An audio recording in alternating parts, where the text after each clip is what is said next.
Information and Communications Technology, or ICT for short, has contributed immensely to social and economic improvements, such as higher employment and productivity, increasing access to a higher quality of life.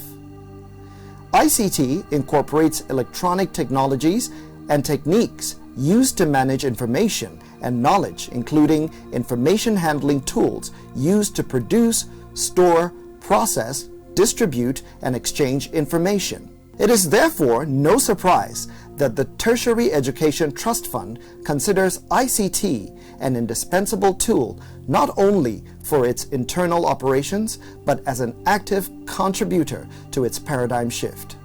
The benefits of ICT can be achieved directly through improved healthcare provision and disease prevention, or indirectly through improved social infrastructure, economic growth, or other broader determinants of a society's quality of life.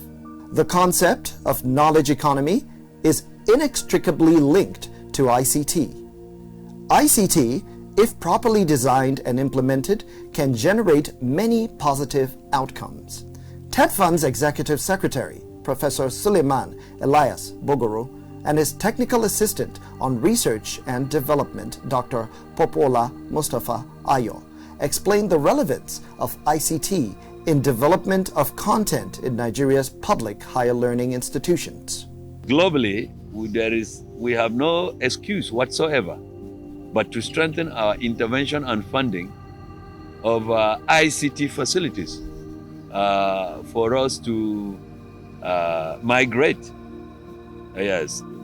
to digital learning, which the Minister of Education, Malam Adamu, has made it clear that he expects from the month of March, when we were about going for the lockdown, when Nigeria went in lockdown for COVID, that within 9 months, majority institutions should migrate to e-learning. For far too long, there has been a palpable and worrisome disconnect between the academia and industry, such that research in our tertiary institution has become merely a tool to climb the academic ladder.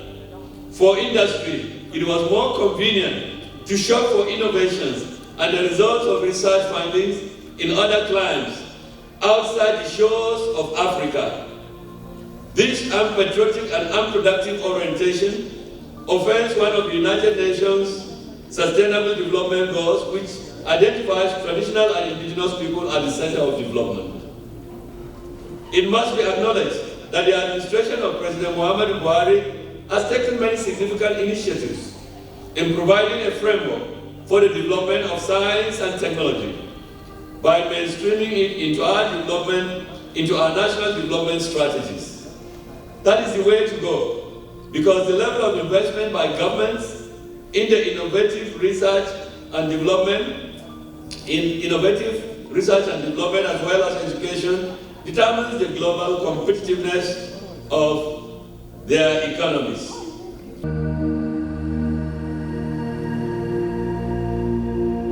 Centers of excellence are going to be the drivers of excellence in research development that can produce products, services, outcomes, including innovations, because about 6 of them through our partnership with ARIFA now. ARIFA is going to be a program through FARA. That is an arm, the agricultural research arm of African Union. We have actually signed an MOU with them, and what we are looking at is to have nothing less than 120 Nigerians that are going to be trained under the South-South Triangular Agreement with Brazilian institutions, that they will come back to this country. It's going to be a master's through PhD, 5 years at a stretch. As they are coming back, they are doing sandwich PhD, they are doing their research in this country, they are doing the study over there, and whatever they have learned there, they are coming back to come and implement it. And in the final analysis, it's going to make us to create what we call innovation hubs for food security in this country. Those innovation hubs are going to be resident in the center of excellence. So if the ES has not had the vision of a center of excellence, where are we going to put the innovation hub? When we have this opportunity from African Union through FARA, how are we going to be part of those people? And let me shock you, across the African continent. The first phase of it is supposed to be for 180 people. Through the magnanimity of Executive Secretary of TETFund, we are picking up nothing less than 120 candidates out of the 180 that is available for the whole continent. That is vision. That is somebody that knows where to go. And now we're talking about COVID. You can see he's one of the core drivers of what we call Nigeria COVID-19 Research Consortium. Mr. Joseph Odo is TETFund's Director of ICT. He gives us an overview of the unit that he heads. Primarily, our functions are to act as an enabler using information communication technology for the workflow of the fund, enabling the business of the fund to be carried out more efficiently using ICT. If we might look at the mandate of the fund and the ES roadmap, since he came in, he has a 6-point agenda, which the first agenda of that 6 points is making use of ICT to reposition TETFund in improving its service delivery and in meeting its mandate. So looking at that, we are moving towards having ICT be the lifeline and blood of the organization, to use ICT to improve our workflow internally and also improve our collaboration with our stakeholders, especially the beneficiary institutions, and also to make sure that our service delivery to the beneficiary institutions are met more efficiently and more seamlessly. ICT knowledge is the ability to use digital technology, communication tools, and/or networks appropriately to solve information problems in order to function in a knowledge economy. This includes the ability to use technology as a tool for research and innovation. Computers and telecommunications have revolutionized the process of scientific research. How is this information technology being applied, and in what ways has it impacted the R&D initiative of Professor Bogoro? In making use of ICT as an enabler, we have moved gradually from certain manual processes towards making use of digital processes. We are making effective use of our email system to improve our collaboration, even within departments and with our stakeholders. We are currently digitizing and automating our workflow for the different intervention lines. Presently, we are test running the automation of submissions for our academic staff training and development intervention line. We also recently made submissions online for the NRF grants, which was just concluded. All those submissions, unlike before, that were made manually, this year, the submissions were wholly automated. People that were making submissions for the NRF grants made their submissions online. The processing will be also automated, and they will get their results through that same platform. So gradually we are trying to make sure that all intervention lines are automated in processing them and in collaboration with the beneficiary institutions. So when we look at it, ICT has and is playing gradually a major role in the service delivery of the fund. So where we are today, we've not gotten to where we want to be, but we're making gradual progress. During this lockdown, it might interest you to know that we had board meetings and management meetings using online platforms, and that enabled the work of the fund to continue without being held back by what happened with the pandemic. The director of TETFund's R&D department speaks about raising the quality of the faculty in Nigerian public universities, polytechnics, and colleges of education, especially as it pertains to application of research grants. Normally, change is a process, and I would say change is a journey. When the ES first, in 2014, when he was appointed, he came up with this paradigm shift. But very few people, even within the TETFund, really understood where he was heading to. When he said research and development, people say, what is the distinction between research and development and research and publication, for example, and that what's new. But over time, and when, by the special grace of God, he's been reinstated, he was reinstated last year, he came back with even more vigor and passion for the R&D, And this time, he started by sensitizing the fund itself. Because if we are the drivers of this paradigm shift, we needed to understand what it is.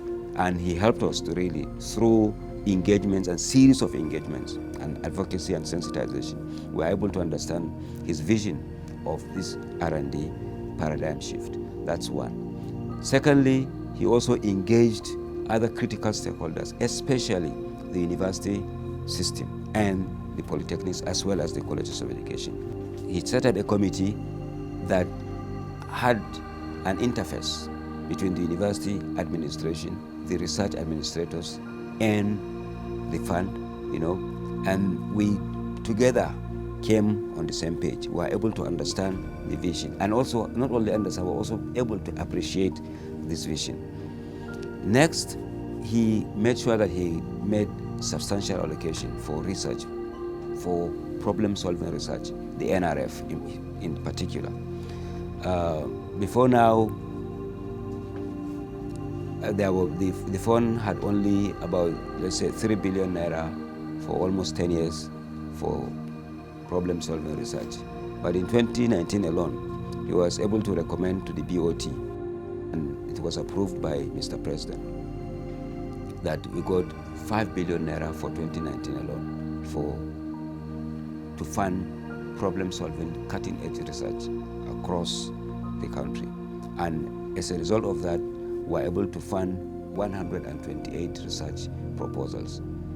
Most of those research proposals, if they are able to be completed, they are going to turn around,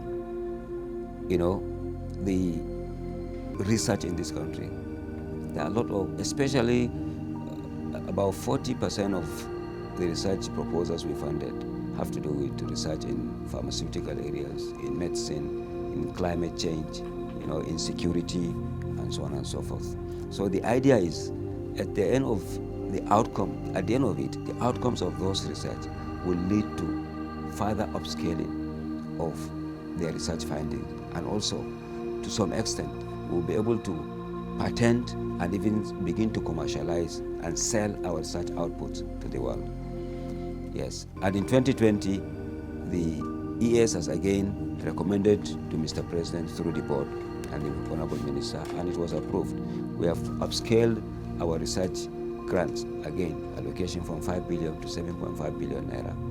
Presently, we've advertised for concept notes, and we have received an unprecedented number, about 5,814 research proposals have been received, and they are now being assessed for possible funding. The ICT department is playing its role in this key area. We have the ICT support intervention line, one of the intervention lines of the fund. Now, for the intervention line for 2016 to 2018, we dedicated it to improving the website content of all beneficiary institutions under TETFund, and also improving the digital literacy skills of both teaching and non-teaching staff of our beneficiary institutions. Now, when we look at this, it's going to have a great impact by the time all the schools are through with the project. Already results are beginning to manifest. The websites, online content of the beneficiary institutions go a long way in helping to showcase the school. Also, the digital literacy skills training that the institutions are receiving go a long way in helping them to improve on their research methodologies, improve their ability to apply for research grants, improve their ability to make use of the World Wide Web in doing their research. So ICT, as I said earlier, is playing its role as an enabler in whatever the fund is doing. So the ES, as I said, has made ICT one of his 6-point agenda, just like research. So he's very passionate about research, and he's also passionate about making sure that ICT can be able to drive these processes. You know that we are in a knowledge economy presently, and ICT is a fundamental tool in driving this knowledge economy. So ICT is playing its role in making sure that this mandate and vision of the ES is fully realized. The COVID-19 pandemic disrupted almost every aspect of life as we know it. Businesses were ordered to shut down as governments fought to halt the spread of the novel coronavirus. Tertiary institutions were not spared this disruption, triggering innovators to rethink the way education is delivered to learners. E-learning was transformed from an alternative to an essential approach to education. TETFund is intervening in this area as well.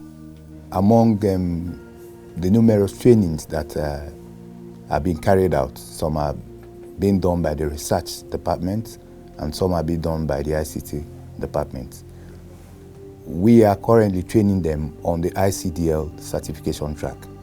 The ICDL certification track is an internationally recognized ICT certification track that improves your productivity skills. At the end of the training, they are meant to take the certification exams. So given that this is an internationally recognized certification track, it exposes them to a knowledge base that they can use personally and they can use in their official work, and also ensures that their digital literacy skill is upgraded and their productivity skills is improved. So when they do this, they will be able to research better, they will be able to make better presentations, and given what we found ourselves in now, they will be able to even teach online as we move forward. One of the things we are looking at doing is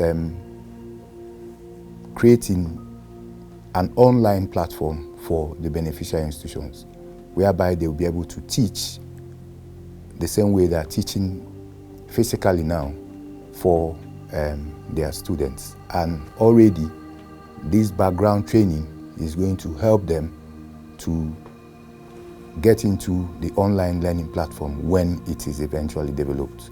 We are doing a needs assessment now of certain infrastructure, ICT infrastructure we have in the beneficiary institutions, which will, at the end of the day, help the board of trustees and management to take a decision on how best to intervene to ensure that the institutions can have the capacity to teach their students online.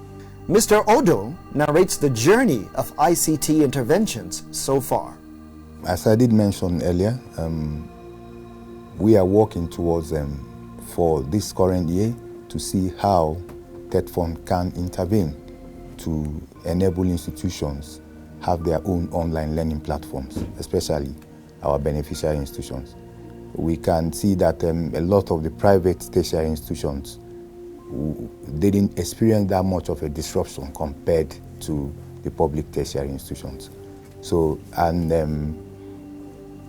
in doing that, it was actually part of our roadmap even before this pandemic came about. That is why we started the digital literacy skill training, and then we started remodeling their website. So what we are looking at doing because of the pandemic, to to see how this can be accelerated. So it presents them, whether there is a pandemic or not, different ways and improve them access to learning. We did identify different factors that we are currently doing a needs assessment to find out what is the status of these different components for the various institutions.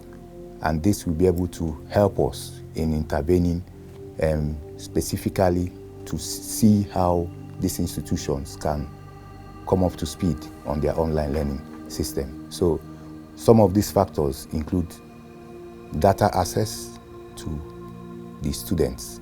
They have to have data access to be able to access their lectures. There has to be an online learning portal for the online learning to take place. There has to be constant electricity or power. There have to be infrastructure that allows you to have internet access in the institutions.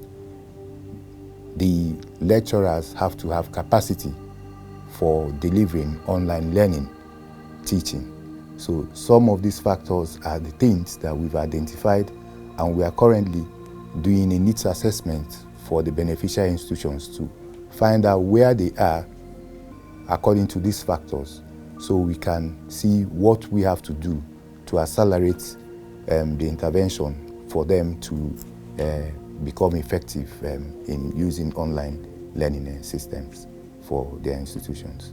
One of the most significant innovations designed to institutionalize research and development in Nigeria is the establishment of the TETFund Centers of Excellence. These are organizational environments that strive for and succeed in developing high standards of conduct in a field of research, innovation, or learning. ICT is also significantly featured in this process. Currently, as part of what TETFund is doing, there is a project called the DIGITIZATION of THESIS for the beneficiary institutions. The project is currently ongoing. We are working towards it. This is meant to enable all beneficiary institutions have their THESIS digitized and in a common pool. So this presents a promise that, looking into the future, as the centers of excellence are becoming more and more engaged, we will have a form of national portal that people can pull in resources and also be able to make use of to whatever they are doing, whether they are doing research, whether they are writing theses, whether they are doing any school projects. So the opportunities presented by this are infinite, and a lot of things are going to come out of it. So first and foremost, we are doing this digitization of theses now. So as this takes shape, a lot of things are going to also come out of it, and ICT is also going to be there playing a very vital role. With an integrated approach that puts all hands on deck within TETFund, which is applying the triple helix method of accelerated, coordinated relationships between government, academia, and industry, there is much to be excited about for the future. I'm very excited because the possibilities are endless, given that more and more information technology is playing a role in the whole world. We cannot be left out, and information technology has been a kind of tool that is being used to bridge gaps worldwide, gaps in learning, gaps in access to science, gaps in a lot of things. So with the role that TETFund is playing, the role the ES is playing in pushing research into national focus, this will enable research into so many things, and this is inclusive of even ICT, how ICT can also play more and more vital role in our learning environments, and then the national economy in general. Any development challenge can be overcome. if the response is carefully planned based on sound decisions from good information acquired through diligent research. Adoption of information and communication technologies in teaching, learning, and research has come a long way, and so is the use of various technological tools. The researchers need to change with the changing times and need to understand today's fast-changing knowledge base and its peculiarities. TETFund is here to help them do exactly that. And that is the paradigm shift.